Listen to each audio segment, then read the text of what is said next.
He joins us today for a segment we call Explain the CBA to Us Like We're Five. You don't actually have to do that, but since you're an Oilers guy, can I start by asking you, how worried are you about the McDavid thing?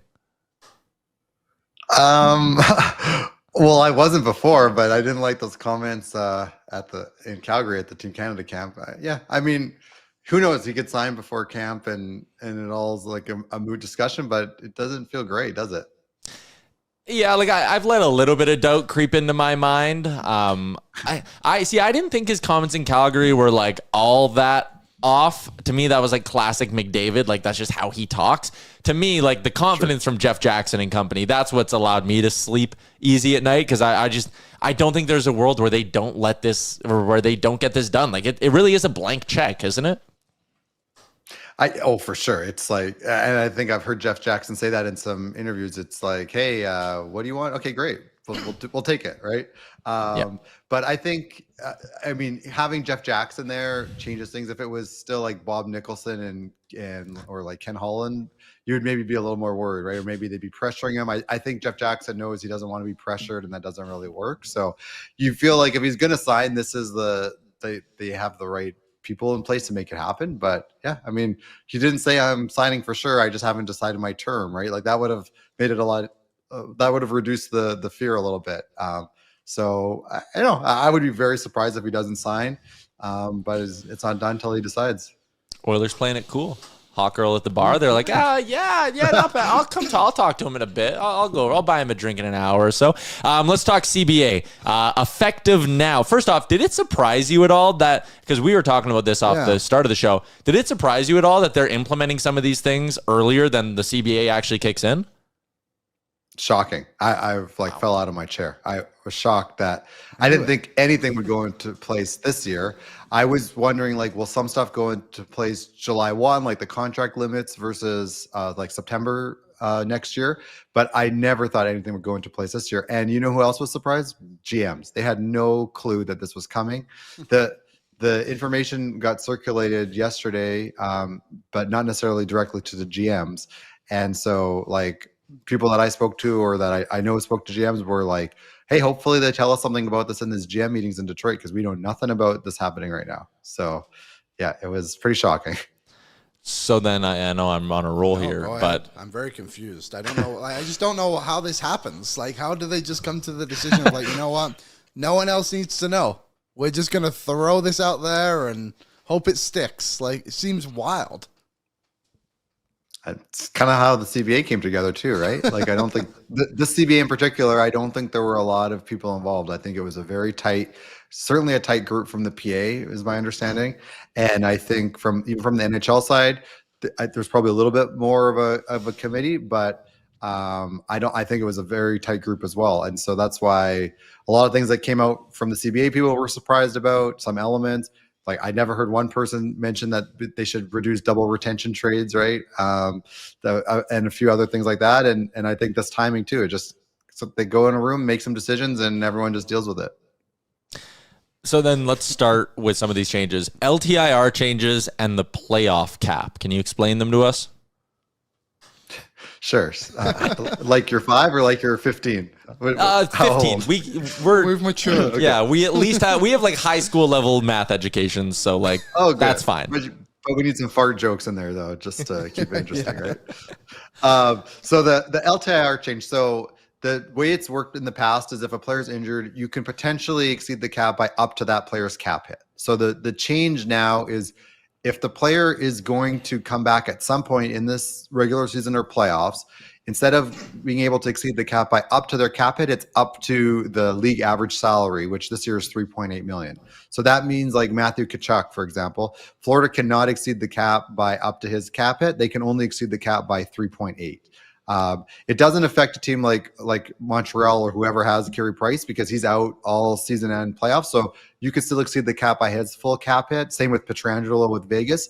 But for players that are going to come back at some point, you now basically, the benefit is limited to 3.8 million, the league average salary. So it'll go up a little bit each year, but for this year, it's limited to 3.8 million. So that has a pretty dramatic impact on like the benefit that you get. Like, you look at like that year with Kucherov, right? They wouldn't have been able to add as much as they added. They would have only be able to add 3.8 million.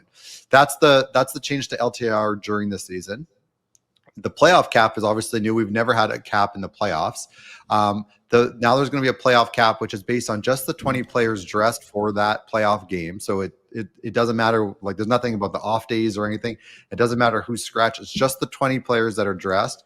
And there's some calculations to it. But I think the big key one is that there's no prorating for when you acquired a player. So as I'm sure you know, as a 15-year-old that follows hockey, the way the salary cap works, if a player has a $10 million cap hit and you acquire him at the trade deadline, he's only going to be charged to your team for just over $2 million. So that's why we talk about teams accrue space. They build up space because at the deadline, you only have to accommodate a fraction of the player's cap hit.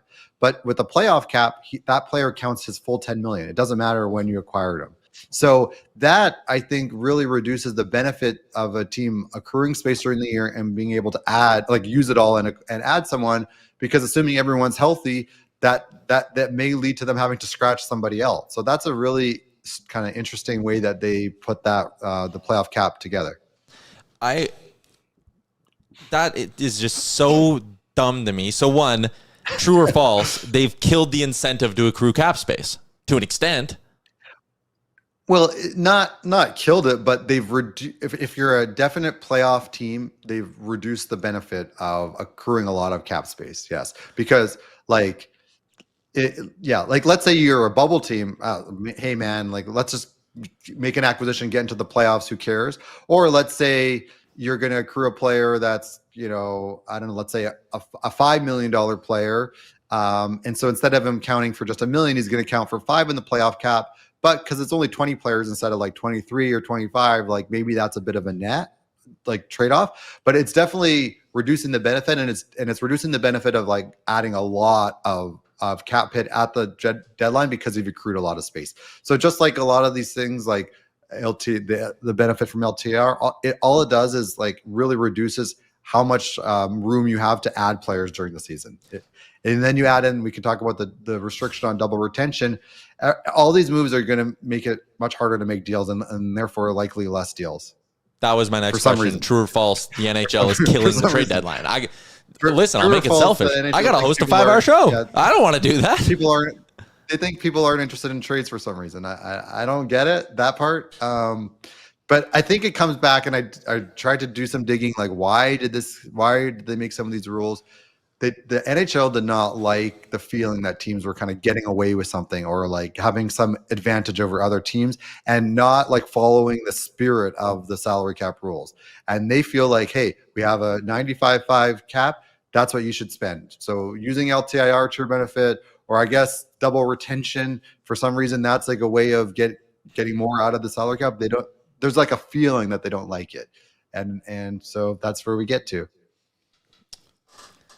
You know what teams are going to start doing? You're speechless. So sorry. Yeah, go. I can't remember if you said a number. Was there a number for the salary cap in the playoffs? Is it the same? It's the same cap as for the regular season. The difference being it's just the 20 guys that are dressed. So in the regular season, guys that are scratched, guys that are injured always count against the cap. So you do get a benefit in the playoffs that you don't have to worry about any of those guys. So we put on the site when the rules came out what the Oilers cap would be in Game 6 of the final last year. Well, Hyman doesn't count because he wasn't dressed, right? So I mean, and all the other scratches don't count. So you get some benefit from that, but again, you lose the benefit of that you acquired a player mid-season and you still have to fit under the same salary cap. And you could see that there could be some games let's say a team has 2 good goalies, right? Well, if they're not being able to dress all their skaters, well, why don't you scratch your good backup and you play a league minimum? You dress a league minimum guy to sit on the bench. That's not good if your guy gets injured. But let's say you want to make a goalie change in the next game. Well, then you just flip it and you scratch the other top goalie. So there could be some ways to play around with that too. Which, again, to me it feels a little wrong that you're playing some salary cap games or maneuvers in the playoffs. I kind of go back to when Ken Holland apparently was the one that advocated for no cap in the playoffs. In the playoffs, you want your best players playing, and you don't want to have to worry about the salary cap. like we did have a problem. I do think like how teams were using LTIR and players out for most of the season and then magically coming back for game one, that did feel wrong, and I think that needed to be addressed. But I think that they addressed it sort of in two ways. They addressed it with reducing the benefit of LTIR in the regular season, and adding the salary cap in the playoffs. I think one of those two would have been enough. But now we've added kind of like two solutions to one problem, and we're going to end up with more consequences as a result. Sorry, I have one more theory that I have. Do you think we could, because of this whole cap thing, if teams say, like, for example, the Oilers signed Kasperi Kapanen this summer for $1.3 million. He's an in and out guy. Yep. And the cap's going up so much. Do you think, like, for example, if this was next season and he's again like a free agent, could he get like, just say $1.6 million? Like, could these lowering guys who are kind of in and out the lineup, maybe if you're going to make the playoffs, kind of have him out of the lineup, higher cap, so when he comes out of the lineup, you get more money. So then you can acquire more players for more money. Do you know what I mean? I think it'd be the reverse. Like, wouldn't those guys be like, oh man, I'm almost more incentivized to take a little less money, so I'm in the playoff cap? But you get more money. I don't know. Yeah, I think those are both valid points, right?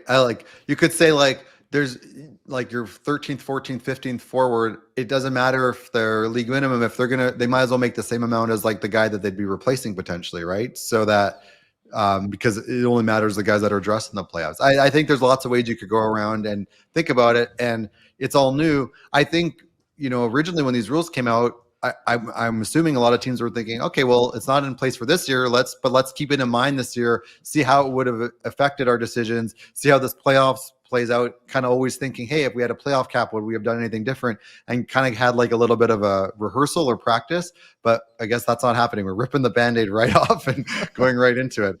And there's teams that were making moves in July, probably thinking, hey, we're going to have this player on LTIR, or don't have to worry about a playoff cap. And so it does feel, kind of short notice to make this change just before camps open. Like, no, actually, we're doing this now this season. One of the teams, like you brought up the goalie thing, and that's what I wanted to say. Like the St. Louis Blues could basically go into the deadline, even if they're at the cap, and be like, man, we're going to have a little bit of money to play with in our playoff because we'll just dress a league min guy instead of Hofer, and there's $2.7 million. Yep. I think that that's the one, like I've been talking to teams and trying to think of like different strategies. That's the one that comes out. Like that's the obvious one is you don't need to dress an expensive backup in the playoffs. So you can kind of use that as a way to add a little bit more. I mean, you're at the risk, like look what happened to, this is an Oilers podcast. Let's think about when Dwayne Rollison got hurt, right? They had Conklin in as the backup that day as like a switching off instead of Markkanen. And so, yeah, there's a consequence if you don't have your second best goalie dressed. Like, of course, there's some risk to it, but if it allows you to have a better, second pairing D, I guess maybe that's a trade-off worth doing. Yeah, and I could totally see that trade-off being worth it for a lot of teams. Yeah, I look at Dallas. Ilya Lyubushkin makes $3.25 million, and that guy sucks. Like, you just take him out the lineup and play, even if you play, I know Petrovic isn't much better, but like that's a $3 million swing they could throw on a forward. The only wrinkle is that you still need to be cap compliant during the season, right? Yeah, so it's not like you get $3.8 million in cap relief, right, in the regular season. Is that what you're saying? Yeah, it does make it easier with accruing now not being as valuable. If you do have a total scrub in your cap picture, like Lyubushkin who makes 3.2, send him down. Yeah, I mean, you can send him down and get the million, but I'm saying you can be more aggressive with whatever you have accrued, actually, knowing that when that guy's... That's a wrinkle, actually. So one of the cap rules in the playoffs is anyone that's been buried in the minors that carried a cap charge, so like a Lyubushkin, he sent down, he still carries a cap charge while he's in the minors. That is charged to your playoff cap throughout the whole playoffs. So all dead cap hits, so retentions and buyouts, and any buried cap you had for the year, that would be in your playoff cap. But if you kept him on your roster all season and then just didn't play him in the playoffs, now he doesn't carry a cap hit in the playoff cap. So when we calculated for Game 6 of the Cup Final, Spencer Knight had a few days in the minors to start the season last year for Florida. So even though they traded him, he would have been on their like playoff cap hit for like $17,000 all playoffs. So that's like another interesting wrinkle. Like if you can afford to keep the guy up all season, you keep him up and maybe you scratch him then you don't use him in the playoffs, because if you bury him, now you're gonna have a cap charge for that in the playoffs. Even you said buyout Tyler, I players look too. like I just blew your mind. I can see the moment when your mind just blew. I just don't really know why. I've kind of given up on trying to understand it So, sorry, does Jack Campbell count towards the Oilers' cap? in the playoffs. Yeah, buyout. Yeah. I love that the buyout NHL was like, cap. man, what if we just made the most complicated system ever? Same with here. I have we have an article where we calculated for last season too. So yeah, all the buyouts count, the overages. So like if it was in place last season, that 3.55 overage they had, that was on their playoff cap hit as well. This season, the Oilers overage is a lot lower. It's just 250 grand, but that's on their playoff cap hit for this season as well. So yeah, the Oilers playoff cap charge, they have the 250,000 bonus overage. They have Jack Campbell for 2.3 million. If they retain on anyone this season, that's going to be in it. If they bury anyone, like let's just say Janmark. let's say Mark or even Tomasek, right? They could bury him for 50 grand charge. If he's buried, that 50 grand charge for how many days he was in the minors, that would be on their playoff cap hit. Oh, But thanks, he's Senator. not. He's waiver eligible. Does that matter, or is it based off cap? Oh yeah, Thomas. Like, oh no, yeah, No, it doesn't he's waiver matter. Yeah, exempt. He's waiver exempt. First year contract, so he's waiver exempt this year. So that I know a lot of people have Tomasek penciled into the lineup. I always thought maybe he doesn't start the year because he's almost entirely variable and he's waiver exempt. Now though, maybe they don't want that little bit of charge for the playoff cap, or maybe that's too small. It doesn't matter, but. All right, I'll wrap up with one more. We'll let you put your Oilers hat on for this one. Are the Oilers better or worse than they were 1 year ago today? So factor in that Kane wasn't, because we knew Kane was going to miss a lot of time a year ago today. We knew he wouldn't be here in the regular season, but we got Wallman, Frederick, there's the Howard and Savoy conversation. I mean, Arvidsson and Skinner aren't here anymore. 1 year ago today, this was post offer sheets as well. 1 year ago today, are the Oilers better or worse? I think they're better now than they were 1 year ago because of Wallman is the big one. And I think, you have Savoy. I think that Puck Colson, he's not a star, but he can contribute. So I would say compared to a year ago, but I think compared to the team that finished the finals, I think they're worse. I can subscribe to that, yeah, that's because and Kane, as much as we kind of we're upset with some inconsistencies, he still had the ceiling of being a guy who can impact the game. So yeah, I think that's a totally fair take. Hart, just based on how this went, we're probably going to need to have you on a few more times this year, so we'll look forward to that. Sounds good. Well, at some point I'm going to quiz you and see how you do. Please don't. There you go. Thanks, Hart. See ya. Thanks. There you go. Hart Levine from Puckpedia. We can. I'm going to take that article he wrote. I'm going to drop it in our YouTube chat for everyone, so you can kind of go all read it in your own words. Because I know as much as we joke, I read it yesterday. He did a bang on job of kind of being able to click through everything and get an explanation. So he does the best work out there. So shout out to Puckpedia. Shout out to Hart for hopping on the show today. What's up, Nation citizens? If you like that video, then you need to be subscribed to the Oilers Nation YouTube. Podcasts, live shows, exclusive interviews, and analysis. Everything you need from your favorite voices at Oilers Nation. And you don't want to miss any of it, so hammer that subscribe button.